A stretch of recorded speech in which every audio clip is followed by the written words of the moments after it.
ಅದಕ್ಕೆ ಏನೆಂದು ಹೆಸರಿಡಲಿ ಭಾಗ 46. ಮದುವೆಯಾಗಿ ಬಂದಾಗಿನಿಂದ ತನ್ನ ತಾಯಿಯನ್ನು ಫೋನಿನಲ್ಲಿ ಮಾತನಾಡಿಸುತ್ತಿದ್ದಳು. ಒಂದು ದಿನವೂ ನೇರವಾಗಿ ಭೇಟಿಯಾಗಿರಲಿಲ್ಲ. ಇವಳೇ ತಾಯಿಯನ್ನು ನೋಡಲು ಅವರ ಮನೆಗೆ ಹೋಗುವ ಆಗಿಲ್ಲ, ಅಥವಾ ಅವರ ತಾಯಿ ಬಂದು ಇವಳನ್ನು ನೋಡುವ ಆಗಿರಲಿಲ್ಲ. ಇಂದು ಆಟೋದಿಂದ ಇಳಿದ ಅವರನ್ನು ನೋಡಿದ ಖುಷಿಗೆ ಪಾರವೇ ಇರಲಿಲ್ಲ. ಒಡನೆಯೇ ಅವಳ ಕಣ್ಣುಗಳು ತುಂಬಿದವು. ಅಲ್ಲದೆ ಮಹರ್ಷಿ ತನ್ನನ್ನು ಇಂದು ದೇವಸ್ಥಾನಕ್ಕೆ ಕರೆದುಕೊಂಡು ಬರಲು ಕಾರಣ ಏನು ಎಂದು ತಿಳಿದು ಹೋಗಿತ್ತು ಅವಳಿಗೆ. ಮಹರ್ಷಿಯ ಪಕ್ಕ ನಿಂತಿದ್ದ ತಾಯಿಯನ್ನು ನೋಡಿದವಳು ಒಡನೆಯೇ ಓಡಿ ಹೋಗಿ ತಬ್ಬಿ ಅಮ್ಮ ಎಂದು ಜೋರಾಗಿ ಅಳಲು ಶುರು ಮಾಡಿದಳು. ಮಗಳನ್ನು ನೋಡಿದ ಖುಷಿಗೆ ಅಪರ್ಣ ಅವರ ಕಣ್ಣಿನಲ್ಲೂ ಕೂಡ ನೀರು ಇಳಿಯುತ್ತಿದ್ದವು. ತನ್ನನ್ನು ತಬ್ಬಿ ಅಳುತ್ತಿದ್ದವಳ ಬೆನ್ನು ದಡವಿ ಮಹಿಮಾ, ಯಾಕೆ ಅಳುವುದು ಎಂದು ಅವಳಿಗೆ ಸಮಾಧಾನ ಮಾಡಿದರು. ಅವರಿಂದ ಹಿಂದೆ ಸರಿದವಳು, ಅಮ್ಮ, ನೀನು ನಿಜವಾಗಿಯೂ ಬಂದಿದ್ದೀಯಾ?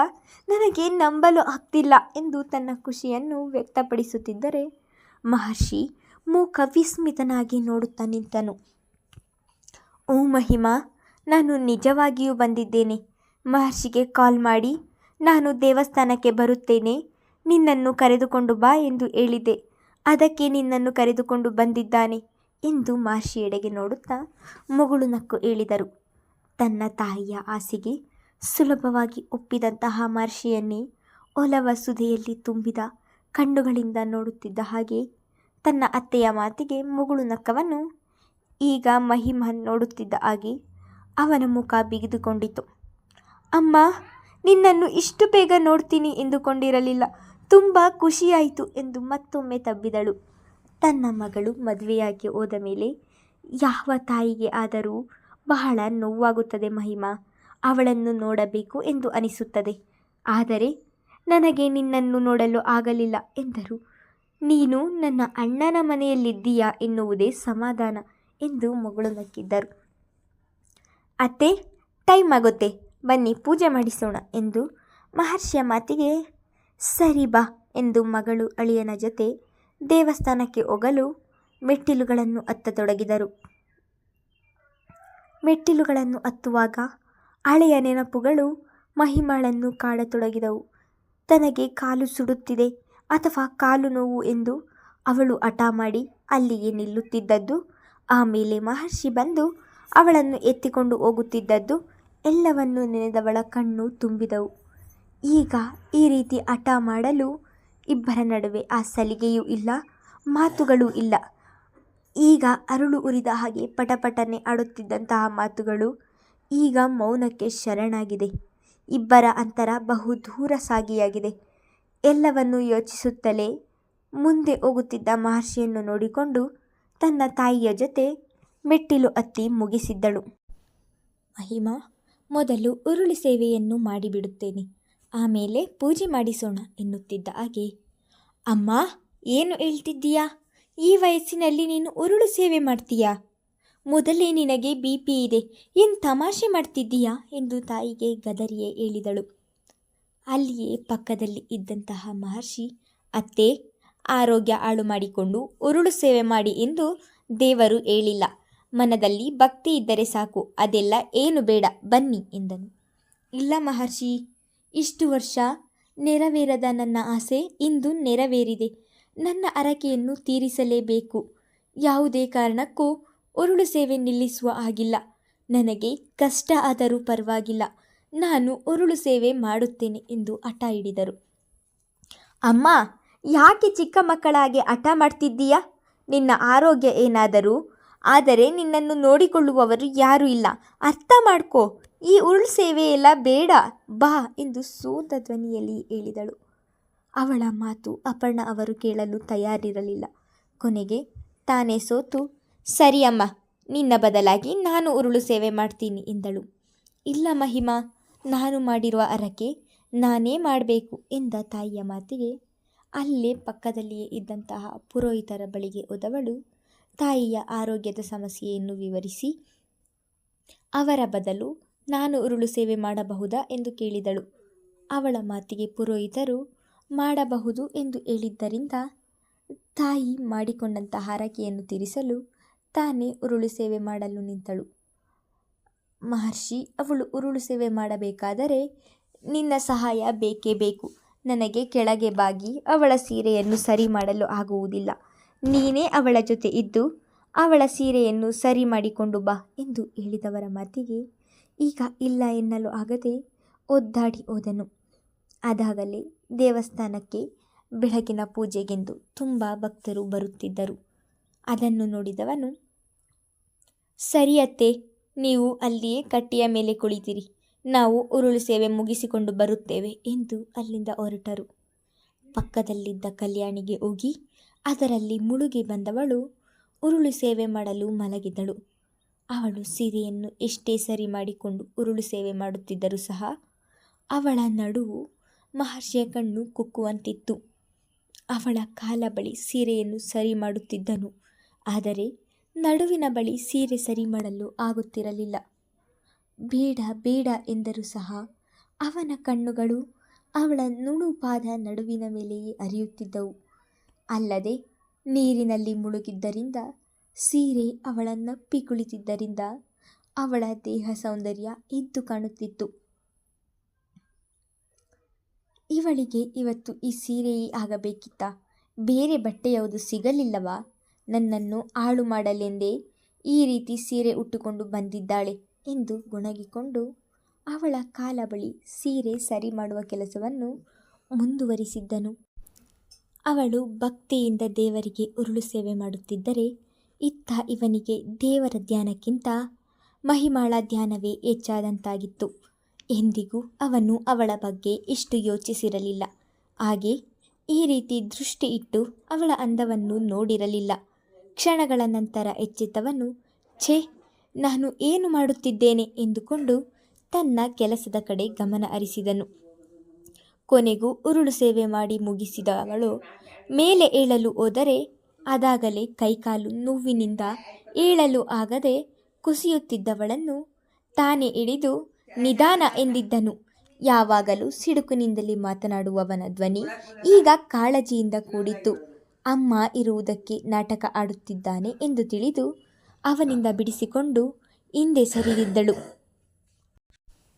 ಮಹಿಮಾ, ಏನಾಗುತ್ತಿದೆ ಎಂದು ಅಪರ್ಣ ಅವರು ಬಳಿ ಬಂದು ಕೇಳುತ್ತಿದ್ದ ಹಾಗೆ, ಏನಿಲ್ಲ ಅಮ್ಮ, ಬಾಡಿ ಪೇಯ್ನ್ ಆಗುತ್ತಿದೆ, ಆಮೇಲೆ ಸರಿ ಹೋಗುತ್ತೆ ಎಂದವಳು ತನ್ನ ಸೀರೆಯನ್ನು ಸರಿ ಮಾಡಿಕೊಂಡು ಮುಂದೆ ಹೆಜ್ಜೆ ಇರಿಸಿದಳು. ತುಂಬ ಸಮಯದಿಂದ ಮಹಿಮಾಳನ್ನೇ ಗಮನಿಸುತ್ತಿದ್ದಂತಹ ಒಬ್ಬ ಕಳ್ಳನಿಗೆ ಅವನ ಕೊರಳಿನಲ್ಲಿರುವ ಮಾಂಗಲ್ಯ ಸರ ಕಣ್ಣು ಕುಕ್ಕುವಂತಿತ್ತು. ಇಂದು ಹೇಗಾದರೂ ಮಾಡಿ ಅದನ್ನು ಕಳ್ಳತನ ಮಾಡಿಕೊಂಡು ಹೋಗಬೇಕು ಎಂದು ಅವಳ ಹಿಂದೆ ಸಂಚು ಹಾಕುತ್ತಿದ್ದನು. ಮಹರ್ಷಿ, ಅಪರ್ಣ ಇಬ್ಬರು ಮುಂದೆ ಹೋಗುತ್ತಿದ್ದರೆ ಮಹಿಮಾ ಹಿಂದೆ ಹೋಗುತ್ತಿದ್ದಳು. ಅದನ್ನು ಗಮನಿಸಿದವನು ಒಡನೆ ಅವಳ ಬಳಿಗೆ ಬಂದು ಕಣ್ಣು ಮುಚ್ಚಿ ಬಿಡುವಷ್ಟರಲ್ಲಿ ಅವಳ ಕೊರಳಲ್ಲಿದ್ದ ಮಾಂಗಲ್ಯ ಸರವನ್ನು ಕಿತ್ತುಕೊಂಡು ಅಲ್ಲಿಂದ ಓಡಿ ಹೋಗಿದ್ದನು. ಮಹಿಮಾ ಅಮ್ಮ ಎಂದು ಕೂಗಿಕೊಳ್ಳುತ್ತಿದ್ದ ಹಾಗೆ ಇಬ್ಬರು ಹಿಂದೆ ತಿರುಗಿ ನೋಡಿದರೆ ಆ ಕಳ್ಳ ಅದಾಗಲೇ ಮಹಿಮಾಳ ಕೊರಳಿನಿಂದ ಮಾಂಗಲ್ಯ ಸರವನ್ನು ಕಿತ್ತು ಓಡಿ ಹೋಗುತ್ತಿದ್ದನು. ನೆಲದಲ್ಲಿ ಬಿದ್ದ ಮಹಿಮಾಳ ಬಳಿಗೆ ಮಹಿಮಾ ಎಂದು ಕೂಗುತ್ತಾ ಅಪರ್ಣ ಅವರು ಅವಳ ಬಳಿಗೆ ಓಡಿದರೆ, ಇತ್ತ ಮಹರ್ಷಿ ಕಳ್ಳನ ಹಿಂದೆ ಓಡಿದ್ದನು.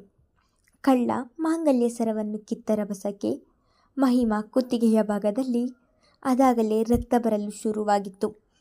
ಆದರೆ ಅದರ ಅರಿವಿಲ್ಲ ಅವಳಿಗೆ. ಅಮ್ಮ, ನನ್ನ ಮಾಂಗಲ್ಯ, ಅಮ್ಮ, ನನ್ನ ಮಾಂಗಲ್ಯ ಎಂದು ಒಂದೇ ಸಮ ಕೂಗಿ ಗೋಳಿಡುತ್ತಿದ್ದಳು.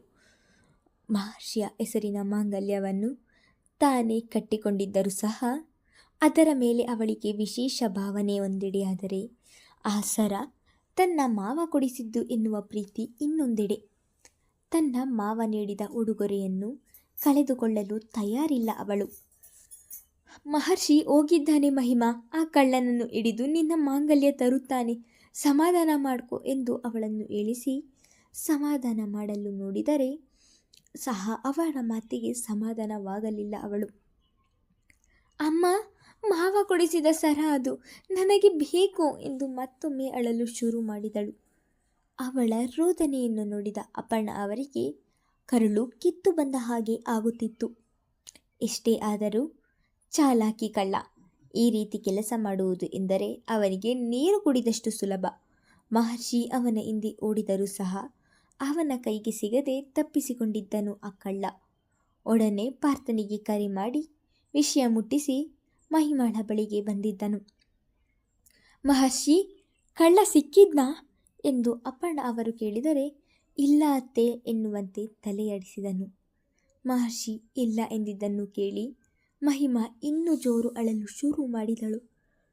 ನಾನು ಕಟ್ಟದೇ ಇರುವ ತಾಳಿಗೋಸ್ಕರ ಇಷ್ಟೊಂದು ಎಲ್ಲ ಡ್ರಾಮಾ ಮಾಡುತ್ತಿದ್ದಾಳೆ.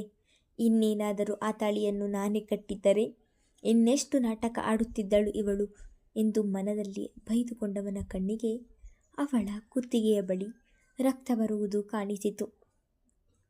ಒಡನೆ ತನ್ನ ಕಿಸೆಯಿಂದ ಕರವಸ್ತ್ರ ತೆಗೆದವನು, ಅತ್ತೆ, ರಕ್ತ ಬರುತ್ತಿದೆ ಎಂದು ಮಹಿಮಾಳ ಬಳಿ ಕುಳಿತು ಒಡನೆ ಅವಳ ಕುತ್ತಿಗೆಯನ್ನು ಕರವಸ್ತ್ರದಲ್ಲಿ ಅದುಮಿ ಹಿಡಿದನು.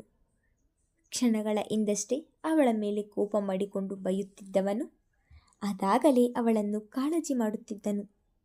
ಅವನ ಈ ರೀತಿಯ ನಡೆಯನ್ನು ಅರಿಯುವಲ್ಲಿ ಸೋಲುತ್ತಿದ್ದಳು ಮಹಿಮಾ. ಮಹಿಮಾ, ತುಂಬ ರಕ್ತ ಬರುತ್ತಿದೆ, ಮೊದಲು ಹಾಸ್ಪಿಟಲ್ಗೆ ಹೋಗೋಣ ಬಾ ಎಂದು ಅಪರ್ಣ ಅವರು ಹೇಳಿದರೆ, ಇಲ್ಲ ಅಮ್ಮ, ನನಗೆ ನನ್ನ ತಾಳಿ ಬೇಕು, ನಾನು ಎಲ್ಲಿಗೂ ಬರುವುದಿಲ್ಲ ಎಂದು ಅಳುತ್ತಲೇ ಹೇಳಿದಳು. ಇಡಿಯಟ್, ನಿನಗೆ ಒಂದು ಸರಿ ಹೇಳಿದರೆ ಅರ್ಥವಾಗುವುದಿಲ್ಲವಾ? ಕುತ್ತಿಗೆಯಲ್ಲಿ ರಕ್ತ ಬರುತ್ತಿದೆ, ಮೊದಲು ಹಾಸ್ಪಿಟಲ್ಗೆ ಹೋಗೋಣ ಬಾ ಎಂದು ಅವಳ ಭುಜ ಹಿಡಿದು ಮೇಲೆ ಏಳಿಸಲು ನೋಡಿದರೆ ಅವಳು ಏಳಲೇ ಇಲ್ಲ. ಅಷ್ಟರಲ್ಲಾಗಲೇ ದೇವಸ್ಥಾನಕ್ಕೆ ಬಂದಿದ್ದಂತಹ ಜನರು ಸುತ್ತುವರೆದು ಇವರನ್ನೇ ನೋಡುತ್ತಿದ್ದರು. ಅಲ್ಲಿಗೆ ಬಂದಂತಹ ಪುರೋಹಿತರು, ಇವತ್ತು ಶುಕ್ರವಾರ, ಮಾಂಗಲ್ಯ ಹರಿದಿದೆ, ಇದು ಅಪಶಕುನ ಸೂಚನೆ ಎನ್ನುತ್ತಿದ್ದ ಹಾಗೆ ಅಪರ್ಣ ಅವರು ಎದರಿ ಹೋದರು. ಅರ್ಚಕರೇ, ಏನು ಹೇಳ್ತಿದ್ದೀರಾ ನೀವು? ಹೀಗೆಲ್ಲ ಹೇಳಿದರೆ ನನಗೆ ತುಂಬ ಭಯವಾಗುತ್ತದೆ ಎಂದರು.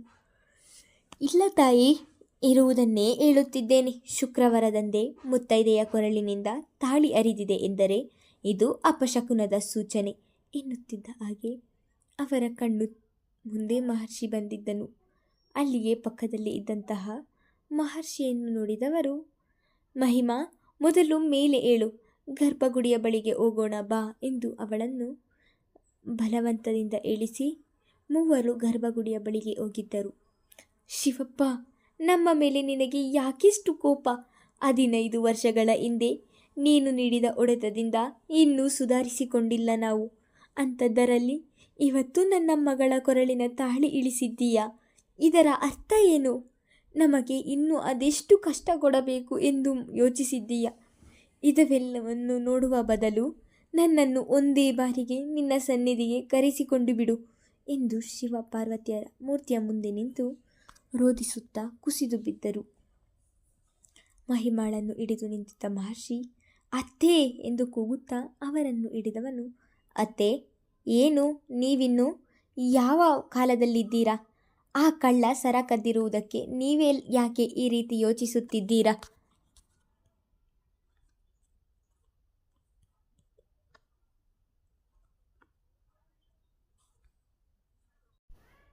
ನೀವು ಯೋಚಿಸುವ ಹಾಗೆ ಏನೂ ಆಗುವುದಿಲ್ಲ. ನಾನು ಈಗಾಗಲೇ ಪಾರ್ಥನಿಗೆ ಕಾಲ್ ಮಾಡಿ ಹೇಳಿದ್ದೀನಿ. ಇನ್ನೊಂದು ಸ್ವಲ್ಪ ಹೊತ್ತಿನಲ್ಲಿ ಆ ಕಳ್ಳನನ್ನು ಹಿಡಿಯುತ್ತಾನೆ. ನೀವು ಮೇಲೆ ಹೇಳಿ ಎಂದು ಅವರನ್ನು ಏಳಿಸಿ ನಿಲ್ಲಿಸಿದನು. ಇಲ್ಲ ಮಹರ್ಷಿ, ಇದು ಅಪಶಕುನ, ಇದಕ್ಕೆ ಏನಾದರೂ ಪರಿಹಾರ ಹುಡುಕಲೇಬೇಕು ಎಂದವರಿಗೆ ಅಲ್ಲಿಯೇ ಗರ್ಭಗುಡಿಯ ಒಳಗೆ ಒಂದು ಬದಿಯಲ್ಲಿ ತಟ್ಟೆಯಲ್ಲಿ ಇರಿಸಿದ್ದ ಒಡವೆಗಳ ಜೊತೆ ಇದ್ದಂತಹ ತಾಳಿ ಕಣ್ಣಿಗೆ ಬಿದ್ದಿತ್ತು. ಅಂದು ದೇವಸ್ಥಾನದಲ್ಲಿ ಶಿವನ ಪಕ್ಕದಲ್ಲಿ ಇದ್ದಂತಹ ಪಾರ್ವತಿ ದೇವಿಯ ಅಲಂಕಾರ ಇನ್ನೂ ಮುಗಿದಿರಲಿಲ್ಲ. ಆ ದೇವಿಗೆ ಹಾಕುವ ಒಡವೆಗಳನ್ನು ಅಲ್ಲಿಯೇ ಒಂದು ಬೆಳ್ಳಿ ತಟ್ಟೆಯಲ್ಲಿ ಇರಿಸಿದ್ದರು. ಅದರಲ್ಲಿ ತಾಳಿ ಕೂಡ ಇರಿಸಿದ್ದರು. ಅದು ಮೇಲೆ ಎದ್ದು ಕಾಣುತ್ತಿತ್ತು. ಅದನ್ನು ನೋಡಿದವರು, ಪುರೋಹಿತರೇ, ಆ ತಾಳಿ ಕೊಡ್ತೀರಾ ಎಂದು ಕೈ ಮುಗಿದು ವಿನಂತಿಸಿದರು. ಅಪರ್ಣ ಅವರನ್ನು ನೋಡಿದ ಪುರೋಹಿತರು, ಇದೇನು ತಾಯಿ, ನೀವು ಕೈ ಮುಗಿಯಬೇಕಾ? ಆ ದೇವಿಗೆ ಅರ್ಧ ಒಡವೆ ಮಾಡಿಸಿಕೊಟ್ಟಿರುವುದು ನಿಮ್ಮ ಅಣ್ಣ ಅವರು. ಅಂಥದ್ದರಲ್ಲಿ ನೀವ್ಯಾಕೆ ಕೈ ಮುಗಿದು ಕೇಳಬೇಕು ಎಂದವರು ಒಡನೆಯೇ ತಾಳಿ ತೆಗೆದು ಅಪರ್ಣ ಅವರ ಕೈಗೆ ನೀಡಿದರು. ಇಳಿಯುತ್ತಿದ್ದ ಕಣ್ಣೀರನ್ನು ತೊಡೆದುಕೊಂಡು ಮಹರ್ಷಿ ಮುಂದೆ ತಾಳಿ ಹಿಡಿದವರು ಮಹರ್ಷಿ, ಮೊದಲು ಈ ತಾಳಿಯನ್ನು ಮಹಿಮಾ ಕುತ್ತಿಗೆಗೆ ಕಟ್ಟು ಎಂದರು. ಮುಂದುವರಿಯುವುದು. ಮಹರ್ಷಿ ಮಹಿಮಾಳಿಗೆ ತಾಳಿ ಕಟ್ಟುತ್ತಾನಾ ಇಲ್ಲವಾ ಎಂದು ಮುಂದಿನ ಸಂಚಿಕೆಯಲ್ಲಿ ತಿಳಿದುಕೊಳ್ಳೋಣ. ಧನ್ಯವಾದಗಳು.